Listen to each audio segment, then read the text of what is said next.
એટલે તમે બહાર નીકળી જાઓ, તમે બોલ કરો, જાઓ હેડો, તમે બોલશો પાછો video.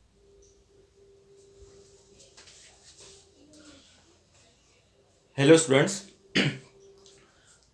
we have been discussing chapter number 10, haloalkane and haloarine, and we have seen nomenclature, classification, preparation of haloalkane and haloarine. Today we are going to discuss reactions of haloalkane. Reactions of haloalkane, or we can say chemical properties of haloalkane. Okay, so basically there are three types of reactions. First is nucleophilic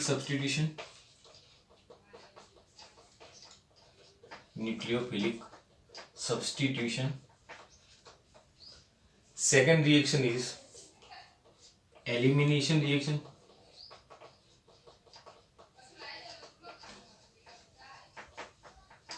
And third one is reaction with metals.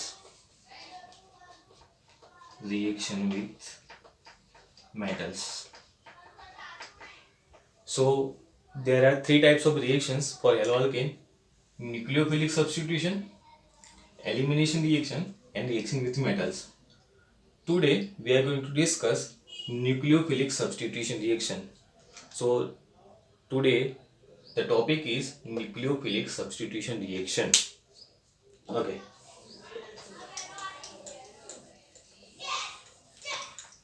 So today's topic is nucleophilic substitution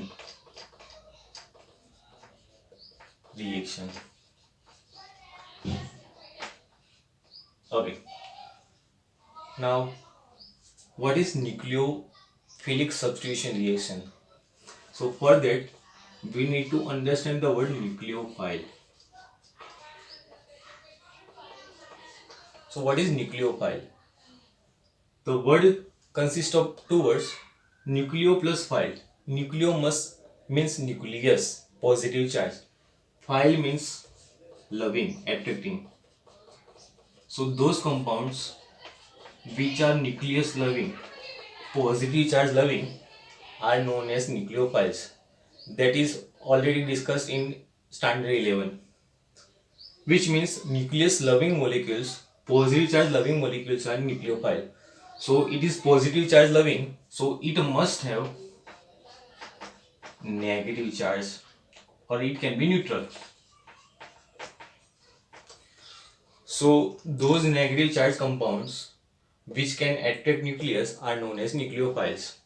So here we are going to discuss nucleophilic substitution reaction. So nucleophile will substitute halogen in a compound, that is known as substitution. Substitution in place of any element, if other element or compound comes, that is known as substitution, like musical chair, right? So substitution is in case of one compound or one element, if another element comes. So if another element or compound takes place of another element, that is known as substitution. So nucleophilic substitution is nucleophile can take place of any other halogen, that is known as nucleophilic substitution.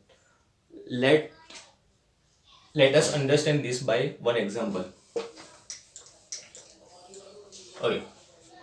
So here we have got haloalkane. This is CH3Cl, haloalkane. The name of the haloalkane is methyl chloride or chloromethane. And as we know, halogen is having higher electronegativity, so it will be having partial negative charge. Carbon is having less electronegativity, so electron is far away from carbon, electron will move towards halogen, so halogen is having partial negative charge and carbon will be having partial positive charge. So haloalkane is polar in nature. Okay, So this is haloalkane. Now any of the nucleophile, I am writing Nu minus, that is nucleophile. Why I have written minus charge, that we already know, right? So this is nucleophile, this is haloalkane. Now nucleophile can take place of haloalkane. So instead of haloalkane, nucleophile will come. So here we will get CH3Nu minus plus Cl minus. So the place of chlorine or place of halogen is taken by nucleophile. So nucleophile has replaced chlorine, and chloride ion is removed from the haloalkane. So this is known as nucleophilic substitution. Nucleophilic means nucleophile. Substitution means it can substitute. So if substitution reaction is carried out by nucleophile, then that is known as nucleophilic substitution reaction. Here substitution of halogen is taken place, and nucleophile is doing this reaction. Nucleophile is substituting halogen, and that is why it is known as nucleophilic substitution reaction. Okay, so topic is nucleophilic substitution reaction. Now let us understand this topic in detail. So what are the nucleophiles? So nucleophiles can be anything. Nucleophile can be OH minus, nucleophile can be Cn minus, NO2, anything, H2O. These are all nucleophiles. So if nucleophile is NaOH, then we will get product alcohol. If nucleophile is H2O, then again product will be alcohol. So as we change nucleophile, product will be changed. So we have given a list of nucleophile and list of product in textbook that we are not going to discuss because that is not part of this topic, that you can read from the textbook. In textbook they have given a table, list of nucleophiles and their respective products. Okay, so as nucleophile changes, their product will be different, right? So according to nucleophile, product will be different. Okay, now we are going to learn new terminology, and that is ambident nucleophiles.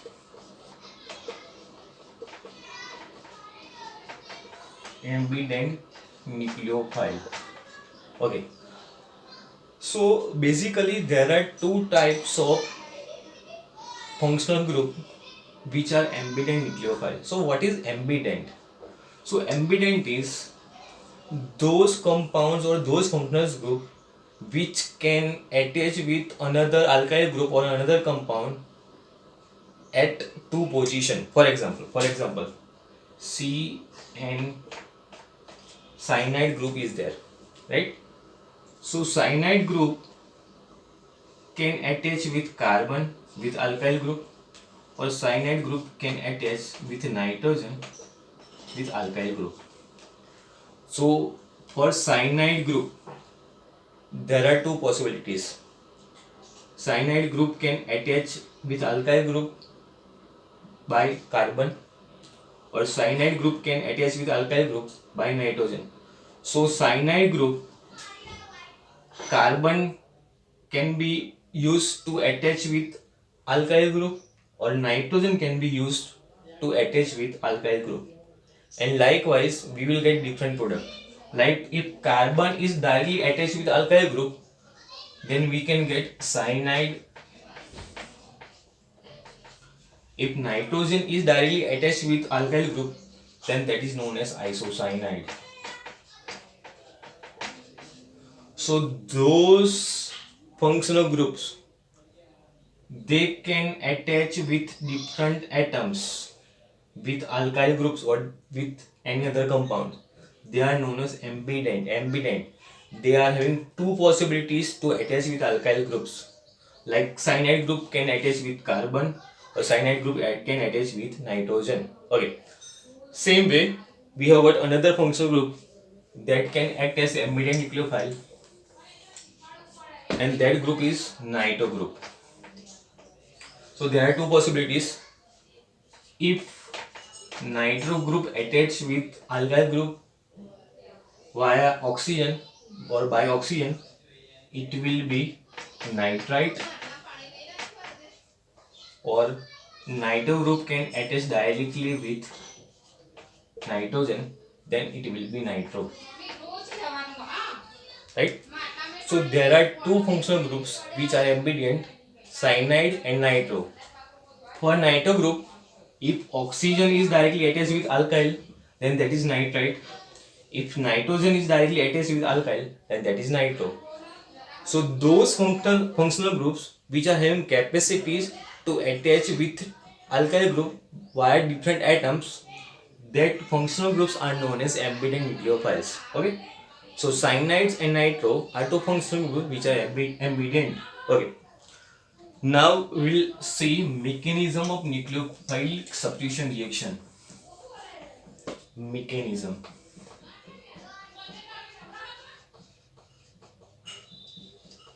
Okay.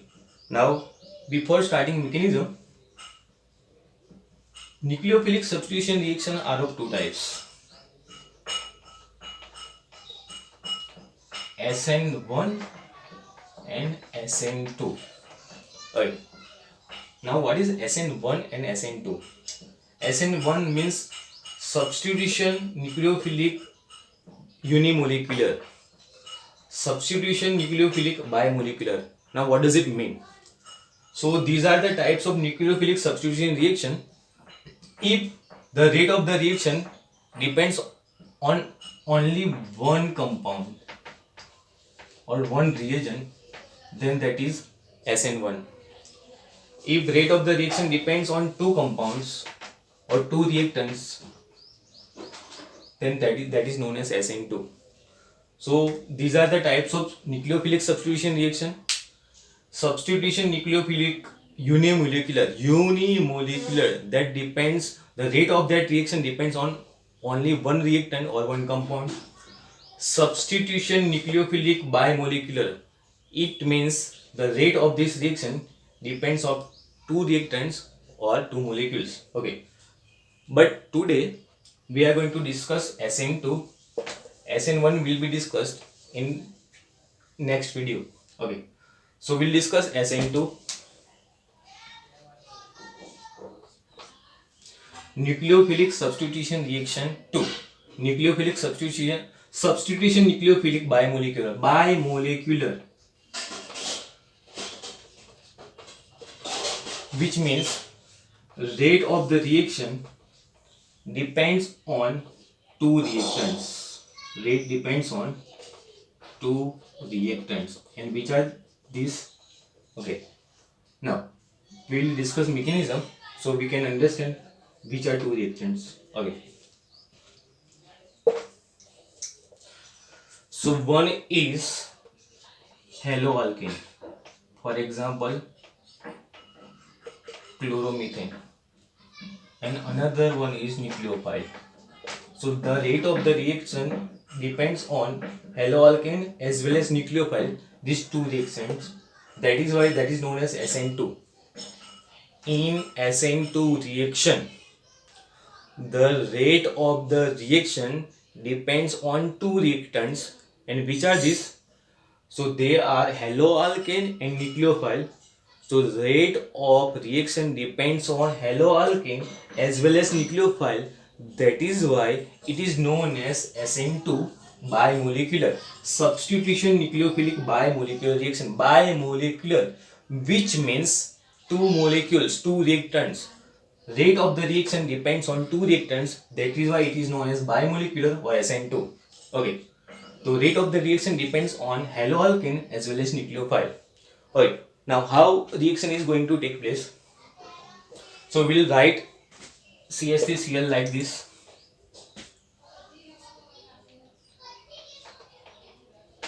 CH3.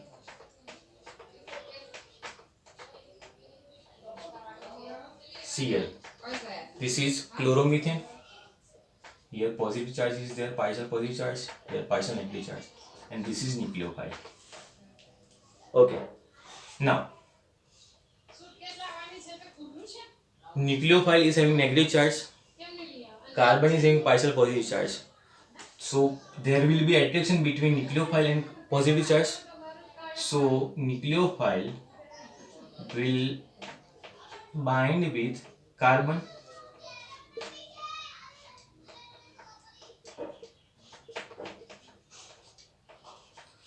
So there will be transition state at which nucleophile and chlorine will be attached with carbon. As we know, carbon is having 4 valency, which means carbon can attach with 4 atoms. So it cannot attach with 5 atoms, but here in this case, for nanosecond or let's say less than nanosecond, there is attachment of nucleophile and chlorine with carbon for very minute seconds, or let's say nanoseconds or femtoseconds. For that particular time, nucleophile and chlorine can be attached with carbon. Okay, so positive charge of carbon and negative charge of nucleophile, there will be attraction. So nucleophile will be attached with carbon, and because of that, the bond between carbon and halogen will become weaker. So the bond between carbon and halogen is becoming weaker because of nucleophile, and after that, because this bond is becoming weaker, so chlorine will be attached from there. So we'll get product like this. So chlorine is released from the molecules and nucleophile will be there. Okay. So the place of chlorine is taken by nucleophile. Nucleophile has replaced chlorine, and that is why it is known as nucleophilic substitution reaction. Substitution of chlorine is done by nucleophile. Okay. Now this reaction is taking place in only one step. This is transition state, right? Transition state remains for minute time, for minute seconds. Okay. Now, because of presence of nucleophile, the bond between carbon and halogen becomes weak, and the bond is becoming weaker, and chlorine will be replaced by nucleophile. Now here we need to understand that chlorine is present in this direction, right? Let's say in this direction, and nucleophile is attached in this direction, right? So the position of chlorine is taken by nucleophile, but in reverse direction, or we can say opposite direction, right? Chlorine is like this, whereas nucleophile is like this. So there is substitution of chlorine by nucleophile, but the position of nucleophile is inverse to the position of chlorine. So we can say inversion has taken place. So that is known as inversion. Please try to understand this word, inversion. Okay, this is haloalkane. Chlorine is placed like this, right? If carbon is there, chlorine will be like this. But chlorine is replaced by nucleophile. So here carbon, here chlorine is there. Now the nucleophile is attaching with carbon in this direction. So chlorine was in this direction and nucleophile is in this direction. So there is inversion of the configuration. Chlorine was in this direction and nucleophile is in this direction. So there is inversion of the position, and that is why this is known as inversion. So the configuration has got changed. Chlorine was in this direction and nucleophile is opposite to that direction, and that is why it is known as inversion. So the inversion of compound or inversion of the atoms has taken place, right? So are you getting my point? What is inversion? Nucleophile is attached to the opposite direction of the chlorine, and that is why it is known as inversion. So that is inversion. Okay. Now here, because there are 3 hydrogens, so if nucleophile has to attach with carbon, it has to directly join with carbon, but there might be some hindrance by hydrogen, right? Hydrogen may hinder to nucleophile for the attraction. But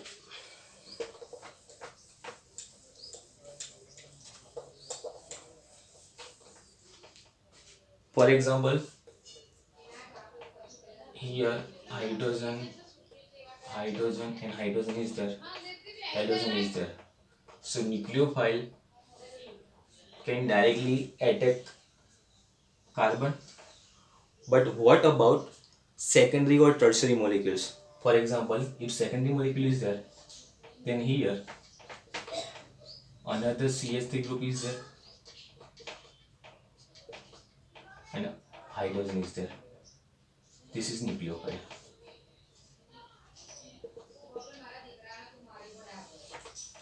But if tertiary is present, then CH3, CH3, X.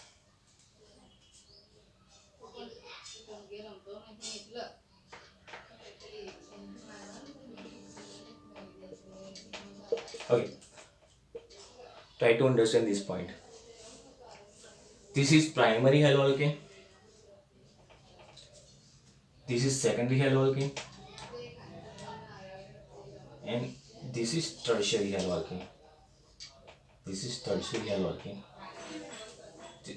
This is primary haloalkane. Primary haloalkane, secondary haloalkane, tertiary haloalkane. This carbon is attached with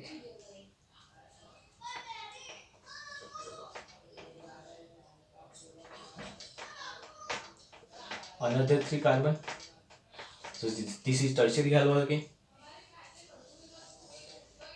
This is secondary haloalkane.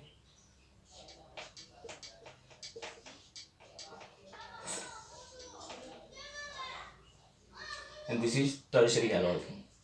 Primary, secondary and tertiary. Okay. Primary can be like written like this also.